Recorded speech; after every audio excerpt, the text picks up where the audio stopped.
Good morning. It's 11 o'clock, so we'll go ahead and get started. This morning, our panel is going to be presenting the comprehensive management of chest wall conditions.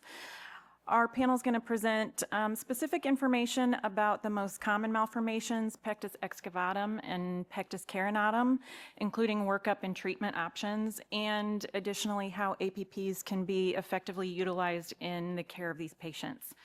We'll have kind of brief presentation by all of our panelists and then leave some time for open discussion at the end for other topics. There's so much that can be discussed about these, the treatment and care of these patients. So our panelists this morning, I'm Tara Kemker. I'm a nurse practitioner at University of Missouri Children's Hospital in Columbia, Missouri. We have Kelly Conway, who is an NP at Children's Hospital of King's Daughters, and Kelly Bartkus, nurse practitioner at Boston's Children's Hospital, and Elizabeth Campbell, lead surgical PA at Connecticut Children's Hospital. So let's give them a warm welcome.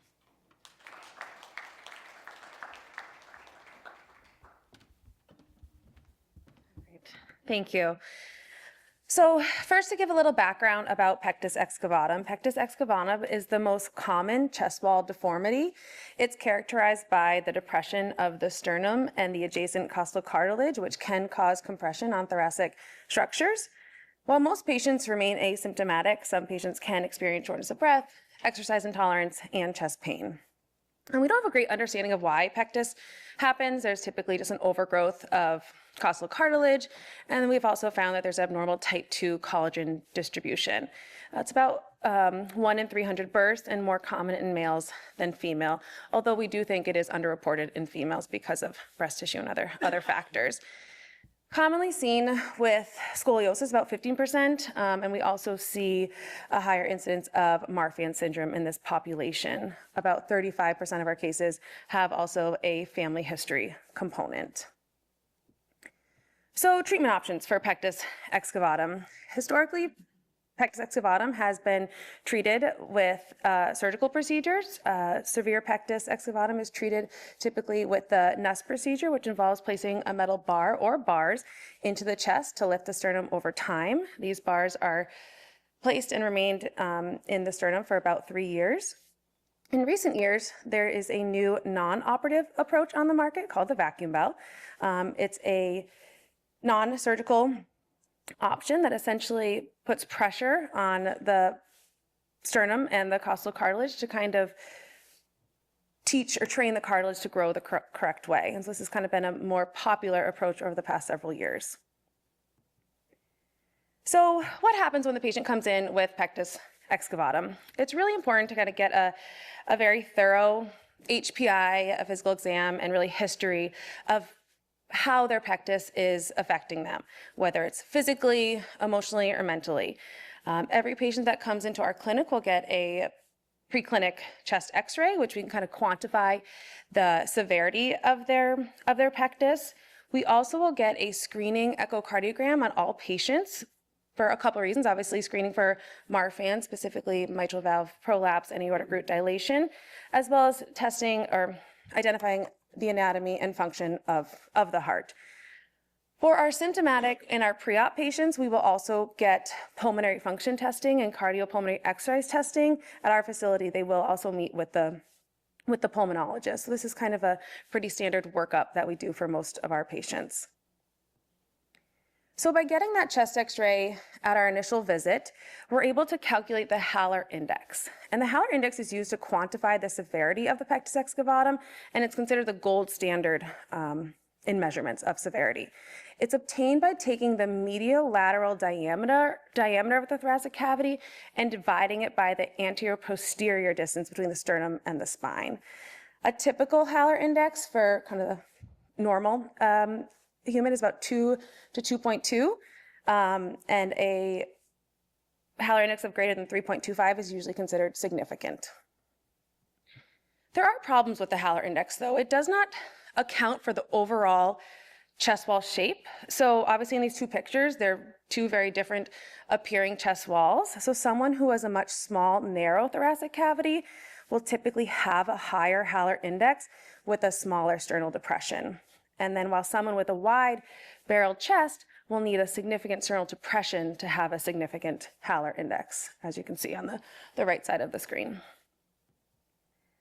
So other measures of severity that we can use outside of Haller index are the funnel depth. This is taken at the deepest point at the surface of the depression. You place a ruler in the deepest point of the chest and lay a straight edge across the chest to get that measurement. Again, this has some challenges. It's operator dependent, and it can be imprecise with asymmetric defects, as well as it does not account for any breast development or soft tissue or muscle development. But it's really been a great way to kind of track patients' progress with, typically the vacuum bell, we'll use this with, we'll measure this measurement at each interval assessment. It's a great non-invasive and non-radiating measurement of their their severity. The next thing that we do in our clinic is the 3D white light scanner. We're able to actually calculate the external Haller index. Again, it's a non-radiating scan that basically gives a topographical map of the chest, and we're able to measure the external anterior, posterior, and medial lateral distance to calculate what we call the external Haller index without, again, radiation. And this has been a great addition to our clinic to kind of give the patients a more concrete number picture that I think is very helpful for patients to kind of see if any of the interventions are working, or if it's just getting worse over time or better with growth. So we've kind of created this pectus excavatum treatment pathway. At the top of the screen, there's age ranges, and again, can be debated, but just kind of for the purpose of today, we're kind of using these ages. And so patient comes in less than 8 years of age. We educate them on pectus excavatum. There's nothing to do typically at this age. With the use of vacuum bell now on the market, again, this can be debated and discussed at what age you would initiate vacuum bell treatment. And at our clinic, I think we've had probably the earliest age was about 5 years of age, but again, it comes down to compliance and patient able to do it themselves. So I find that kind of 8, 9, 10 years of age seems to be a little more doable. So again, patient comes in less than 8 years of age, we'll follow annually. The next group, patient between age 8 to 15 years of age. The number one question that we'll ask them is, does their chest wall bother them? And this can be cosmetically or physiologically. That kind of can really help dictate what we're going to do for this patient. And so the answer is yes, their chest wall bothers them. At this age, they do not meet criteria for surgery on age. We typically don't do surgery until about 15 years of age. Again, depending on symptoms and severity, but typically around 14, 15 years of age would be our earliest. So yes, it's bothering them. We would offer them vacuum bell therapy. If they're successful with vacuum bell treatment, great. We'd follow them annually to make sure their depression does not return after cessation of vacuum bell therapy. Again, if they're not corrected with vacuum bell therapy, they may be eligible for surgery if their depression is significant enough when they become of age. And again, if they're not bothered by their appearance or physiologically bothered by their chest, nothing to do at this time. And again, follow annually for this age group, because again, a 10-year-old might not be bothered by their chest, but maybe a 16-year-old would be. So the next group of patients, again, the patients that come in that would essentially be surgical candidates based on their age, greater than 15 years of age. Again, asking that same question, are they bothered by their chest? Answers no, nothing to do, follow up annually. Again, telling them by the time they meet their max pupil growth, their chest wall will kind of be what it's going to be. So yes, their chest wall does their chest wall does bother them. What's the next step? Asking about or finding out about their severity. And so Haller index. Do they have a greater than 3.25 Haller index? If the answer is yes, they are a surgical candidate based on age and severity. They can go down the surgical pathway. If they're not interested in surgery, we would offer vacuum bell to this patient population with the caveat of saying age, severity may make vacuum bell less successful. And again, if they're not interested, if their Haller index is less than 3.25, they do not meet surgical criteria. And again, the options are do nothing or vacuum bell. So let's talk about vacuum bell. It's our non-surgical option. It's an external device that you put on your chest that creates suction to kind of train your cartilage to stay out and grow out. It's essentially external bracing for the chest. We recommend wearing the brace for about 2 hours a day, 2 hours twice a day for a total of 4 hours.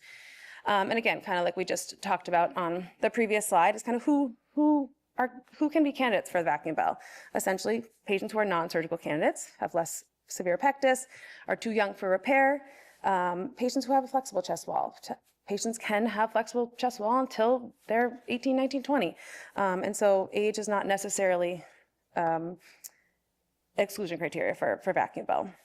And then for those patients that are not interested in surgery, we do educate these families that there is an out-of-pocket cost, so time, energy, and money is something to think about with vacuum bell. Pros and cons to vacuum bell therapy. It's non-invasive. It's not surgery. It's an option to try. It's a very low-risk intervention. It's patient-controlled. They go home with the device. They wear it at home on their own schedule. They can start at a young age, and it can prevent surgery down the road. And we have had really good cosmetic results when worn correctly, which we'll get to in a little bit. Disadvantages of vacuum bell therapy, like I said, there's a cost associated with it. Compliance. It's really hard to get those 4 hours in for a lot of adolescents in sports, in school. It can be hard to be compliant. Skin irritation is one of the most common, I would say, problems with vacuum bell. We'll talk about a little bit of that as well. And then may not help in severe cases or asymmetric cases. And there's limited long-term data with vacuum bell use. So these are the common complications that are listed under the manufacturer and some that we see in clinic. Like I said, skin issues kind of account for most of them. Obviously, it's a big suction cup, a lot of pressure that you're putting on the skin. So we can see flabby skin, abraded skin, hematomas, erythematous skin, backaches, prickling arms, inverted nipple irritation, gynecomastia, and bulk of soft tissue muscle as well as some vertigo. The manufacturer does have groups of patients that they do contraindicate use. So that's the skeletal diseases, angiopathy, and coagulation dysfunction is not recommended to use vacuum bell therapy. So we recently looked at other factors that contribute to patients' therapeutic success with vacuum bell therapy. We were really kind of interested on wanting to understand whether modifiable factors such as compliance were more important than non-modifiable factors such as age and severity. And so essentially patients were divided into two groups: compliant patients versus non-compliant patients. And we defined compliant patients of patients, anyone wearing the vacuum bell for 28 hours per week. And then anyone who was non-compliant was less than 27 hours per week. So we looked at a population of 57 patients, and 22 patients were fully compliant, whereas 35% patients were non-compliant. And basically we found there was no difference in age, sex, height, weight, initial Haller index, type of vacuum bell used, or initial funnel depth or months of treatment between the compliant and non-compliant group. What we did find is that compliant patients had a significant higher funnel depth correction compared to the non-compliant patients. So essentially, what we found is compliance is key. Regardless of age or severity, compliance was the #1 indicator of success. We've seen improvement in funnel depth as early as 3 months in patients who have been compliant.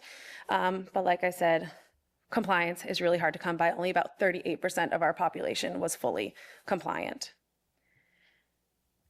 So switching gears a little bit about how we can kind of best utilize the APP in the outpatient setting.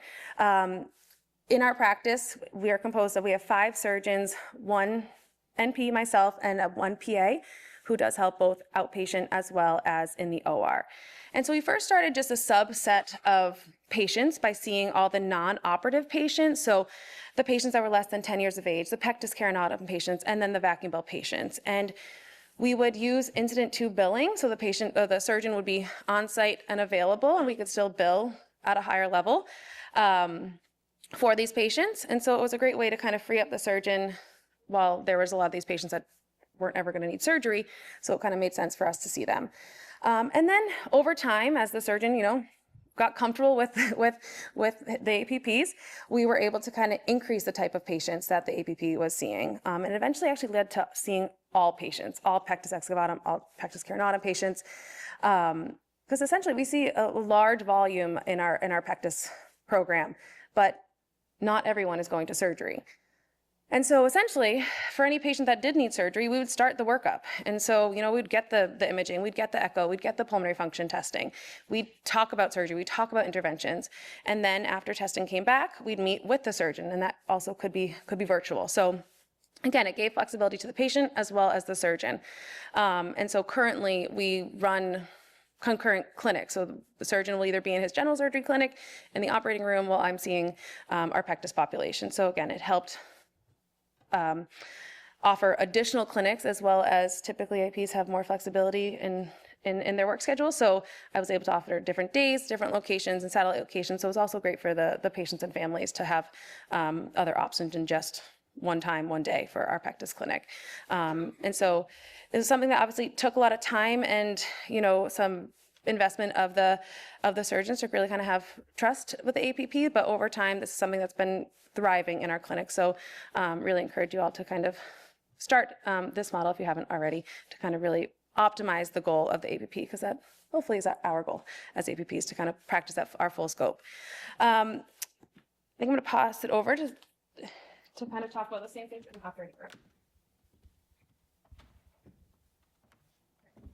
Hi, I'm Elizabeth. I'm one of the PAs at Connecticut Children's, and I had come from a private practice where I was operating all the time, and then when I transitioned jobs, I was like, what can I do that I can still be in the OR in an academic setting? And the surgeons were like, how about NUSs? And so I've assisted on all the NUSs for the past, since I've been hired there, and it's been going well. I was at lunch the other day with one of the surgeons, and he was like, oh, I really started liking doing NUSs 10 years ago. And I was like, that's so interesting, because I started working with you 10 years ago.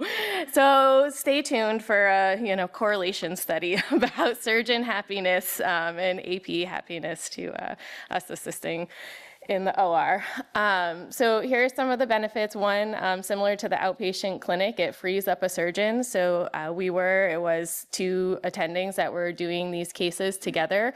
And so I took the place of the second surgeon, so they can do other things and not always be available when there's a NUS going on. And I had looked back, and you're able to bill even if there's a fellow or a resident for the AP assisting in the OR, and it's reimbursed basically as a second assist, the same as the surgeon being the assistant.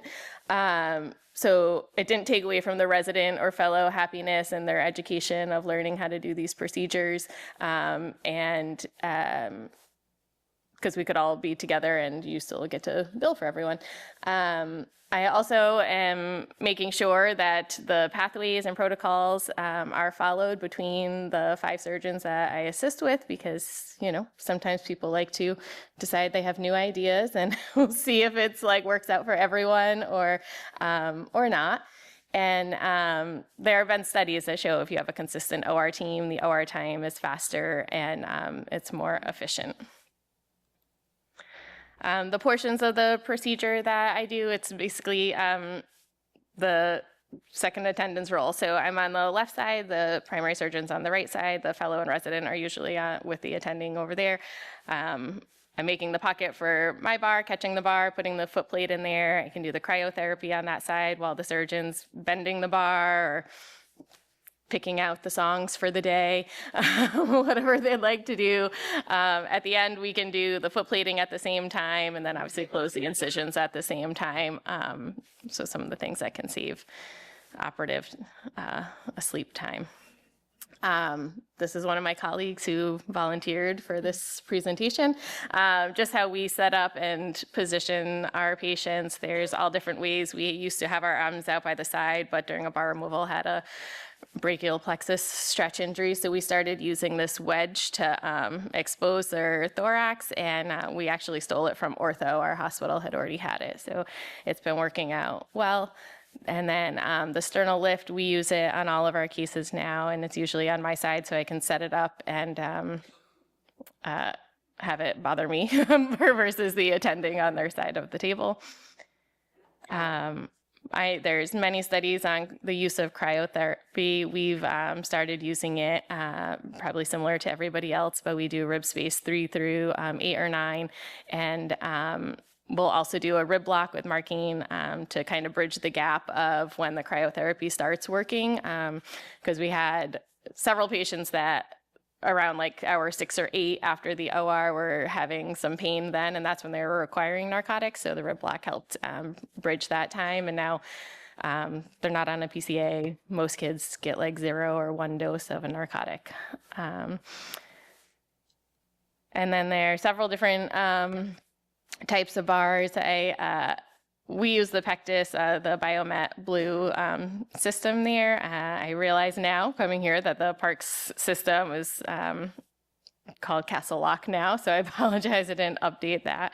But that's just, yes, some examples of what are used.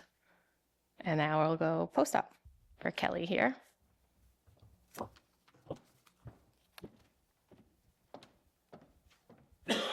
Good morning, everyone. Thank you for staying on this Saturday. So my name is Kelly Hawkins. I'm one of the CHKD nurse practitioners. So I'm just going to talk to you guys about our post-operative pathway that we have developed over the last few years. So now that the patients have surgery, one of the biggest questions that they ask APPs, I think, is this going to hurt? And the answer is yes. But how can we mitigate those factors for patients as they begin their transition with these new bars in place? So recently, in March, we've revised our pediatric pathway for pectus excavatum. This does not include the cryotherapy because they do not fall under this pathway. But this is what we've come up with over the last several years at our institution. So once patients arrive in the PACU and they've had their surgery performed, we initiate our power plan. In that time frame, we set up the PCA in the PACU, so it's done prior to arrival on the floor. The PCA can be anywhere from fentanyl, morphine, or Dilaudid. It might be surgeon-driven, APP-driven, or if the patient has had a ill experience previously, then we'll look into those features as well. Most recently, in my practice, since I've been there, it's been switched to Dilaudid as less adverse effects that we have seen with morphine. We also initiate scheduled Tylenol, famotidine, and we add Zofran, Valium as needed. Toradol is also scheduled. This can be plus or minus on post-op day 0, depending on the surgeon's preference and any type of bleeding that they experience in the OR. Patients arrive on the floor and we do a multidisciplinary team upstairs where we have the child life specialist and the physical therapist meet with the patients to explain what their next couple of days is going to look like and set up expectations. Child life is really good just because not all these patients have ever been in the hospital before and they don't know what they're experiencing. They can also do other additives that are not part of this pathway, but essential oils, things like that, that patients and parents might really feel that is necessary for their patient, their child. On post-op day 1, we have changed our pathway, and now we are removing the Foleys early at 6 a.m. That way it doesn't interfere with physical therapy. Physical therapy, we try to get them there right around 9 o'clock. Our pain schedule is staggered, so that Tylenol is given at 9 o'clock with Robaxin, and then Toradol and Valium is given at 12 o'clock. That way, when the physical therapist arrives, then our patients are prepared to meet these demands that they're going to have. On post-op day 1, they do getting out of bed techniques, walking around the unit, and helping with the parents how to adjust with their patient. We discontinue their continuous PCA and we add scheduled oxy, and then we add the Robaxin that day. Typically, most patients do pretty well with this therapy. We haven't had any ill effects, and we haven't had any kind of changes in which we've had to keep the continuous running longer. On post-op day 2, our patient's PCA is completely removed. They get an additive of PRN oxycodone as needed. They will begin their ambulation on the stairs with a physical therapist to see how well they're doing. If for any reason our patients are lingering and their pain is a little bit not well controlled, we can call in our pain and palliative care specialist to help with any additives that we may have. They're not on our slides, but they sometimes recommend gabapentin and things like that that could be a benefit for these patients. By post-op day 3, most patients are doing well. They've met all their goals. They are ambulating the stairs, ambulating the halls. They are tolerating all their oral medications. At this point, most of the APPs will send our prescriptions downstairs to in-house pharmacy, where the patients, we ask the patients' families to pick them up. We go over all the rules and recommendations, and if they have met all the criteria that we've set forth, we will begin the process of discharge. We do require a 2-view x-ray on day of discharge, just to make sure everything is in place and the bars look well and there's no other residual pneumothoraxes or things that the surgeons want to see. And the patients are typically sent home on post-op day 3. Post-operatively, after they go home, we will either do a teleconference, televisit, or if they live far away or their local PCP will do a 2-week incision site check. And then by post-op 3 months, they come back for evaluation with the surgeon to make sure. At time of discharge, they have a full packet that they are given that delineates all their things that they can do, and each step goes over each step month by month and what restrictions they can and cannot have. By 2 months, we allow full contact sports, and then that's why we do the follow-up at 3 months, is to make sure they're still doing well. Any questions? I know that's pretty fast.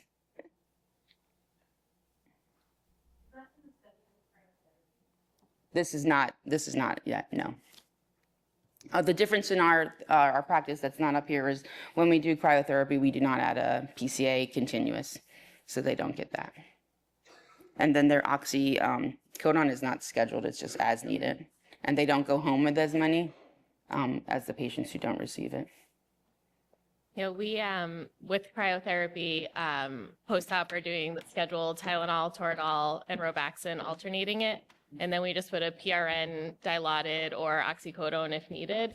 And then we're basing what they go home on with what they needed inpatient. So it's usually just that first time they get up with PT, we use PT as well, that it seems like mostly fear that something's going to hurt. So they're usually getting 1 dose, and then we would give them like 5 tablets to go home with of oxycodone if needed. And probably the only other different thing is the discharge home. We're finding that our cryo patients are going home at post-op day 1. Yeah. Thank you very much. This is very helpful. I'm Gil Emer. I'm from Ottawa, about 2 hours from here. I had 2 questions, and they're the complete opposite ends of the pathway. But in the beginning, when you're seeing patients in clinic, I have this fairly often. You've got a 15, 16-year-old. They're, it's fairly deep. Surgery would be reasonable. And then you ask them, does it bother you? And they look at mom or dad to ask, does it bother you? How do you guys navigate that? And then on the other end, do you guys have any involvement of chronic pain, especially for if you've got cryo patients in terms of monitoring them long term? I'll take the outpatient question first. So, yes, and I've been in this for quite some time now, and I still say, I'm like, Pectus, it doesn't make sense to me. I've seen a worse Haller index of 20, and the patient's running a 5-minute mile. And so it truly, and actually we just kind of wrote a little abstract about how Haller index is just a number, and there's really no correlation between, you can have a 3.2 and they are symptomatic, they're bothered by their chest, they can't breathe. And so yes, I struggle with that. And so it really does, I mean, I think we see it all the time where it really has to come down to the patient. You know, these parents either are saying, oh, you need to do this, you're going to be bothered by it when you're 20. But we really try to put it in the hands of the patient, being like, if you're the one that has to deal with the pain, you're going to have to deal with the restrictions. And so, again, it's hard for a 15-year-old to make those decisions, but it can be challenging. So we have to work through that. For the post-op pain, or neuropathies, I don't know if you saw the presentation yesterday where they had like a dermatome. That's basically what I've seen as well. And most of the time, I warn patients before they're discharged that like around like 6 to 8 weeks, they'll start getting like a tingling sensation, so they don't call freaking out that something is happening. And then it's usually just in the central chest that I've seen or heard about. We, in our clinic, in our practice, we have a robust multidisciplinary practice. So we have physical therapy at all of our visits, and we also have them see neurology when they come back for their post-op visits to actually assess what their feeling is when it's coming back, what types of issues they're having. So if they're having pain, is it musculoskeletal? Is it like a neuropathy of some kind? So we really try to parse out and treat which pathway the pain is coming from. Yeah, I'm Aaron Seams from Mobile, Alabama. I have a question for you. I'm not really well versed in using the vacuum belt, but one of my worries is that, say, you get a patient referred to you at around age 11, too young to really operate on, and they've, for some reason, gotten cross-sectional imaging that shows their Haller index is like 3.4. And then because they're so young, you engage them in the vacuum bell. And you get some correction, but not so great. And then when they're of age to have surgery, they're still not satisfied with the correction. So you get a cross-sectional imaging at that age, and now they're at 3.1. And so now the insurance companies aren't offering to pay. How do you manage that situation? Well, I would say, do you need to get the second chest x-ray? That would be, again, only giving insurance what they need to need, and also as, making sure it's a correctable chest. So yes, I do think, there's some cases where we've actually, again, it's almost doesn't make too much sense, but we delay vacuum bell therapy because you have a 10-year-old who has maybe a 3.1, 3.2, and they don't meet surgical criteria. So right, there is a fear that if they're not corrected by vacuum bell, they're not satisfied, does that take them out of the surgical correction? It hasn't really been a huge issue, but I think what we do is we don't get that. We either wait to get an insurance number that we'd like to see, and we won't get a repeat chest x-ray, and then only offering surgery if we feel that it's of actual fixable chest wall by the surgeon. Okay, thank you. Great talk, thank you. Jake Campbell from Connecticut. We don't have the 3D white scanner. Have you guys noticed correlation between Haller that you get on the chest X-ray CT with the 3D? And do you anticipate that that would then replace radiograph? Yeah, we're actually just writing a paper about that currently, where there is a correlation between white light scan as well as the Haller index. So do I think it's going to replace our Haller index? I don't think so at the moment, maybe further down the road, but yes, there is a correlation between that external Haller index as well as the internal one that we do by chest x-ray.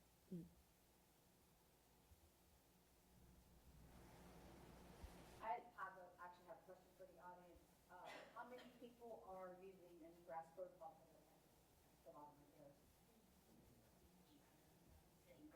egress? Yeah, sorry. So Nationwide Children's, we instituted ERAS last year, and we are no longer using PTAs. We're doing cryo along with the nerve block. Not needing any narcotics post-op, they're going home. They get a nurse phone call 3 days after discharge, and they're doing really, really well with it. We keep them overnight. Yeah, our average length of stay is 28 hours. Hi, Natalie O'Neill from King's Daughters. My office is in the Nuss Center. It's a pleasure. I have a couple of comments, actually. One, when you ask the question, does your chest bother you? It sort of makes it feel like it's plastic surgery, like it's all about cosmetic. And I caution everyone that it's not all just cosmetic. And also, children have been living with this their whole life. They don't actually really know, and actually don't even seem to pick up on symptoms. And sometimes when you talk to them in your post-op clinic, you actually find out that their reluctance to do activity or be active or the fatigue, they didn't notice until it was corrected. So what I do is I ask parents, I ask a lot of specific questions about what they like to do, what they like to avoid doing. It's the lazy kids. They just don't want to. I can't get them to do anything. When I hear moms and dads say that, I actually kind of counsel that those might actually be signs of symptoms. I have one question. Do you use any physical therapy pre-appointment or at these young ages, or do you incorporate some type of stretching, deep breathing, incentive spirometry, any of that in your work? Yes, I think those are great points. I think historically, pectus has been something that is been thought to be purely cosmetic. And I think there's a lot more attention recently and, studies that are showing this is physiologically. And so I think when asking that question, does it bother them in the sense of, right, we're asking it, is it look? Is it because you can't exercise? So yes, we are very thoughtful in kind of wording it correctly. And yes, it truly is a physiological impairment. And so second question about the physical therapy, yes, we have an outpatient packet that we do physical therapy for, as well as after surgery. But I believe there's a lot of, especially with the vacuum belt, the manufacturer kind of wrote an article about how physical therapy had more success with vacuum belt work for kids who did physical therapy, stretching the pectoralis muscles and building the back shoulder muscles and core work, the postural muscles essentially. When you think about it, all kids with pectus are sitting like this. A lot of people are like, let's just work on our chest wall muscles. It's actually the opposite, stretching out the pectoralis and then working on the back muscles. So I think a lot of these younger kids kind of correct that posture right away is really important.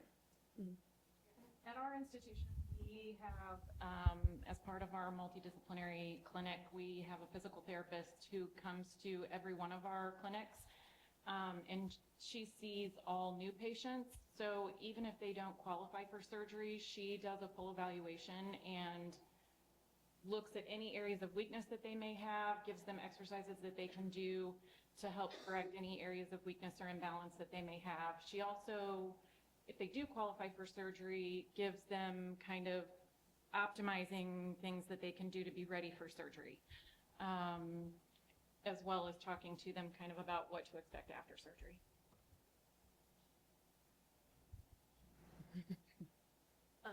I totally agree. People think I'm crazy in my clinic, but I have a mat. I make them get down on the ground. I make them show me a plank, and then I critique their form. And then to the follow-up, I critique their form again. I time them. If they're doing good, I just give them more exercises. And they're like, I didn't know I was going to get a workout here. And I was like, welcome. But I think in my personal background, I really enjoy yoga. And I'm not pushing yoga on anybody. I'm very specific about that. But a lot of the things I counsel them on, they have shortened pectoralis major muscles. And that's why when we talk about it's not just cosmetic, that's going to cause kyphosis and chronic back pain and poor postures your whole life. And so I'm super on top of that. And I've noticed the biggest changes, especially in vacuum belt kids in the middle school age, is with a really engaged family and sometimes incorporating like a personal trainer. If for our well-to-do families, they do the best because they have someone constantly working on them. Thank you. Appreciate it. Hi, everyone. My name is Katie Noonan. I'm from New York. Thank you so much for presenting today. Great job. I just am curious to know what your physical restrictions are after surgery, because I know a lot of institutions now are letting them get back to activities much quicker than we used to. So I'd love to hear what each of you counsel your families or patients. Yeah, I don't know if you guys saw there was a topic on the app about NUS restrictions where some institutes are going back at 2 weeks to full activity. We were still doing 3 months of no contact sports. Usually at like 1 month they can do like jogging, non-contact type things. But certainly something to discuss if people have been doing it for 2 years and there haven't been any complications. Yeah, I mean, you're talking to a group that's very conservative. So we basically say no heavy lifting for 6 weeks, and then non-contact is 3 months and contact 6 months. So I do think after some of the conversations I've had here, I do think we can cut back on that. Is anyone doing two weeks? 1 month to full activity. Yeah, and then when they go home, they have physical therapy that sees them pre-op in the hospital, and then they come to the post-op clinic. They teach them about proper bending, not twisting, things like that, so the bars don't shift. And then after their 1 month follow-up, they get their chest X-ray, make sure the bars are in good position, and then they can reunite. Yeah, ours is still pretty conservative, the one I just handed out last week. They're allowed to, by 4 weeks, they can sleep on their side, they can carry a backpack. And then by, I have it in front of me, by 6 weeks, they're allowed to go back to driving. And then by 2 months, they can heavyweight lift and contact sports.